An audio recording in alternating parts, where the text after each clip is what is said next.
దరిద్రం అదృష్టంలా ఉంటుంది మా వెంటనే. అసలు ఏం జరిగిందో ఈ వీడియోలో చూసేద్దాం రండి. మేమైతే ఫోన్ కొనడానికి వెళ్ళామని చెప్పాను కదా లాస్ట్ బ్లాగ్ చూడని వాళ్ళు ఉంటే వెళ్ళి చూసేయండి. ఇవైతే న్యూగా లాంచ్ అయిన ఫోన్స్ అనమాట. అవన్నీ ఫోన్స్ ఉన్నాయి కానీ మా హస్బెండ్కి అవి నచ్చలేదు అనమాట. మా హస్బెండ్ అనుకున్న ఫోన్ అయితే అక్కడ లేదు ఆ షాప్లో. అలా 2-3 షాప్స్ తిరిగాం కానీ ఆ ఫోన్ అయితే లేదు. సరేలే ఉన్న ఫోన్ కన్నా పౌచ్ ఇంకా గ్లాస్ వేపిద్దాం అనుకుంటే అవి కూడా లేవంట ఆ ఫోన్కి.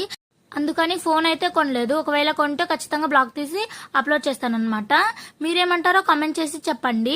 మీరు కామెంట్ చేయండి అబ్బా, చూసి వదిలేస్తే ఎలా? మీరు కామెంట్ చేస్తేనే కదా నాకు తెలిసేది నా వీడియోలో ఏమైనా మిస్టేక్స్ ఉన్నాయా, నా వాయిస్ ఓవర్లో ఏమైనా మిస్టేక్స్ ఉన్నాయో తెలిసేది.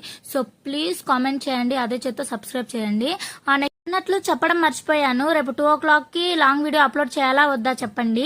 ఆ లాంగ్ వీడియో ఏంటంటే నేను యూట్యూబ్ ఎందుకు స్టార్ట్ చేశాను, ఎలా స్టార్ట్ చేశాను, ఏం మోటివేషన్స్ ఉన్నాయి, ఇవన్నీ నేను బ్లాగ్ రేపు లాంగ్ వీడియో అయితే చేద్దాం అనుకుంటున్నాను. మీరు ఏమంటారో కామెంట్ చేసి చెప్పండి. ఖచ్చితంగా కామెంట్ చేయండి, చూసి వదిలేయద్దు ప్లీజ్ ప్లీజ్ ప్లీజ్.